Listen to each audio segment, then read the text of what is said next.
Assalamualaikum warahmatullahi wabarakatuh. Semangat pagi anak-anak semuanya. Bagaimana kabar kalian hari ini? Luar biasa bukan? Hari ini bersama saya, Ibu Ika Lisbianing Rumulandari, kita akan belajar materi kelas 5. Nah, sebelum memulai pembelajaran hari ini, alangkah baiknya kita berdoa terlebih dahulu. Berdoa menurut agama dan kepercayaan masing-masing. Berdoa mulai. Berdoa selesai. Hari ini kita akan belajar tema 5, ekosistem, subtema 1, komponen ekosistem, pembelajaran 4. Siapkan alat tulisnya ya. Selamat belajar. Simak video hingga akhir. Untuk tujuan pembelajaran hari ini, yang pertama, dengan menemukan pokok pikiran dan informasi penting, siswa mampu menuliskan ringkasan bacaan secara benar. 2. Dengan mencermati peta daerah, siswa mampu menggambarkan peta dengan warna yang berbeda untuk ketampakan-ketampakan alam secara tepat. 3. Dengan menyimak video yang berisi informasi, siswa mampu membuat clipping yang menunjukkan usaha persatuan dan kesatuan yang dilakukan oleh pemerintah dan masyarakat. 4. Dengan menggambarkan hasil pengamatan terhadap lingkungan sekitar, siswa mampu menentukan nama-nama tempat sesuai dengan arah mata angin secara tepat. Coba amati peta Indonesia berikut ini. Nah, ternyata di dalam sebuah peta terdapat beberapa warna ya. Ayo, coba sebutkan. Ya, benar sekali. Ada warna biru, warna hijau, warna coklat, dan warna kuning. Warna di dalam peta tersebut menunjukkan ketampakan alam seperti daratan maupun lautan. Indonesia merupakan negara kepulauan. Mengapa? Karena Indonesia terdiri dari beberapa pulau. Coba perhatikan simbol warna pada peta berikut ini. Ada banyak sekali warna ya. Simbol warna dalam peta ini menunjukkan kenampakan yang merupakan ketinggian daratan maupun kedalaman laut. Anak-anak, apakah kalian dapat menunjukkan simbol warna di daerah tempat tinggal kalian? Kira-kira warna apa ya? Nah, coba amati peta yang menunjukkan daerah tempat tinggalmu.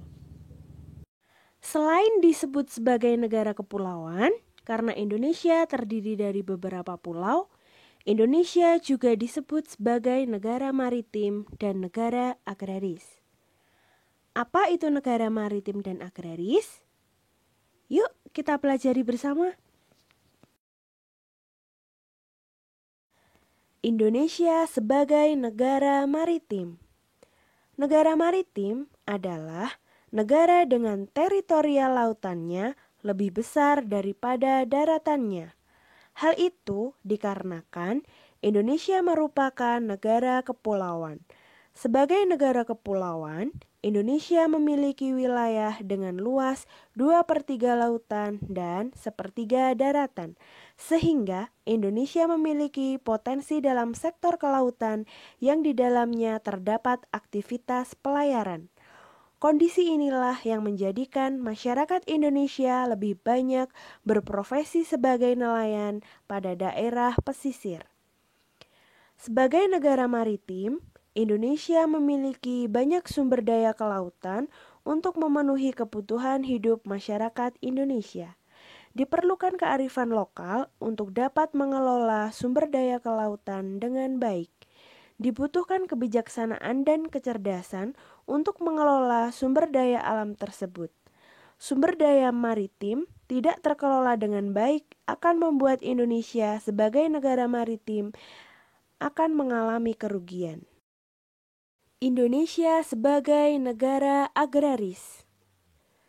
Alasan Indonesia disebut sebagai negara agraris karena luasnya lahan pertanian yang ada di Indonesia. Hal ini didukung oleh suburnya tanah Indonesia sehingga mata pencaharian sebagian besar masyarakatnya adalah bertani. Sebagai negara agraris, Indonesia memiliki keanekaragaman hayati dan sumber daya alam yang melimpah. Sumber daya alam inilah yang menjadikan sektor perekonomian terbesar di negara ini terletak pada bidang pertanian.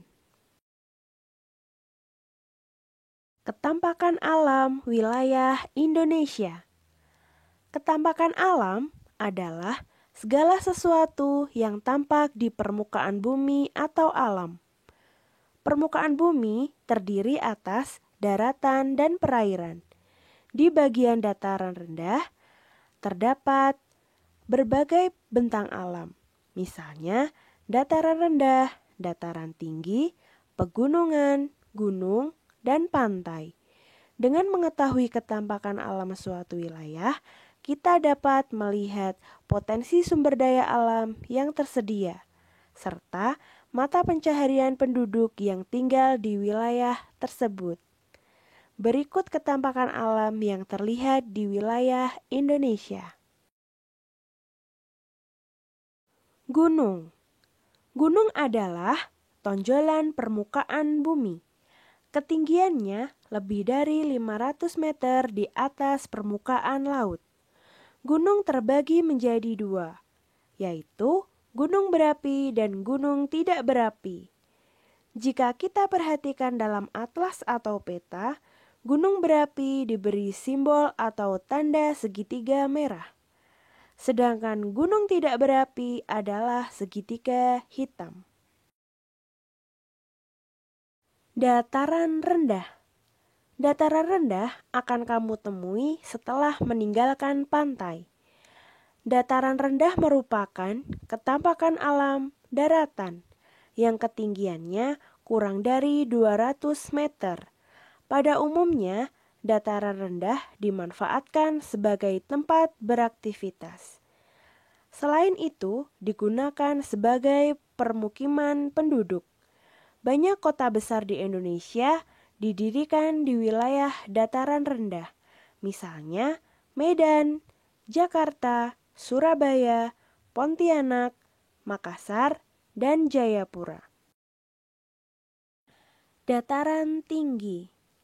Dataran tinggi adalah dataran dengan ketinggian 200 sampai 500 meter.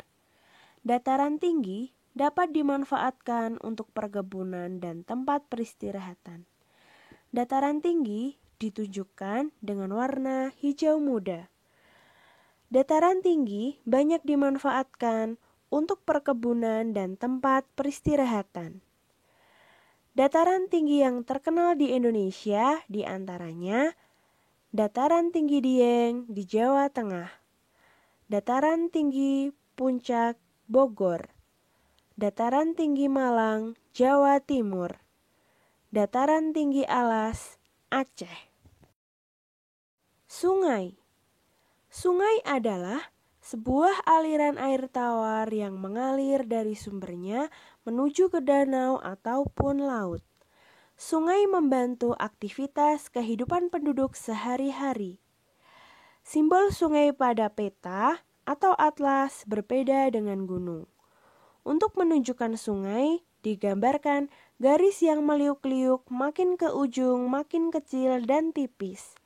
Pada umumnya, terdapat tulisan nama sungai di sepanjang simbol tersebut. Danau. Danau adalah cekungan yang berisi air dan dikelilingi daratan. Air danau berasal dari air hujan, sungai, dan mata air. Danau mempunyai banyak manfaat bagi kehidupan manusia. Danau bisa dimanfaatkan sebagai tempat pariwisata, pembangkit listrik tenaga air, perikanan, irigasi, dan untuk kelestarian alam. Beberapa danau di Indonesia antara lain Danau Toba dan Danau Kerinci di Sumatera, Danau Ranukumbolo dan Taman Hidup di Jawa, dan Danau Segara Anakan di Nusa Tenggara Barat. Tanjung atau Semenanjung. Tanjung merupakan daratan yang menjorok ke laut. Sedangkan Semenanjung merupakan daratan yang jauh menjorok ke laut. Tanjung pada peta disingkat TG. Tanjung di Indonesia diantaranya Tanjung Ake Lama di Maluku Utara, Tanjung Alang-Alang di Jawa Barat, Tanjung Apatama di Sulawesi Selatan, Tanjung Api di Pos di Sulawesi Tengah, Tanjung Aru di Kalimantan Timur. Teluk. Teluk adalah laut yang menjorok ke daratan. Pada peta, teluk disingkat TEL. Beberapa teluk yang ada di Indonesia diantaranya Teluk Cendrawasih di Papua, Teluk Penyu di Jawa Tengah. Ternyata banyak sekali ketampakan alam di Indonesia ya. Dengan adanya ketampakan suatu wilayah di Indonesia, kita dapat melihat sumber daya alam serta mata pencaharian penduduk yang tinggal di wilayah tersebut. Selain itu, kita juga harus berusaha menjaga dan mempertahankannya, tentunya dengan berbagai cara. Nah, berikut ini merupakan usaha mempertahankan Negara Kesatuan Republik Indonesia. Disimak ya. Usaha mempertahankan Negara Kesatuan Republik Indonesia. Indonesia pernah dijajah oleh negara asing selama lebih dari 350 tahun. Kurangnya persatuan dan kesatuan bangsa membuat negara Indonesia kesulitan mengusir penjajah. Perjuangan melawan penjajah mulai mendapat titik terang saat ada peristiwa Sumpah Pemuda. Sejak saat itu, bangsa Indonesia bahu-membahu untuk menjaga keutuhan bangsa dan negara. Tugas selanjutnya adalah mempertahankan dan mengisi kemerdekaan itu. Menjaga keutuhan wilayah yang begitu luas tentu tidaklah mudah. Menjaga wilayah Indonesia bukan hanya tugas TNI. Semua orang wajib turut serta menjaga Indonesia. Untuk itu, masyarakat juga membentuk sistem keamanan. Di lingkungan kelurahan dan kecamatan terdapat Linmas atau Perlindungan Masyarakat. Linmas memiliki tugas untuk menjaga keamanan di wilayah masing-masing. Selain itu, masyarakat juga membentuk Siskamling atau Sistem Keamanan Lingkungan. Anggota Siskamling dibentuk dari warga setempat. Mereka menjaga keamanan wilayah masing-masing. Mereka mendirikan pos-pos ronda.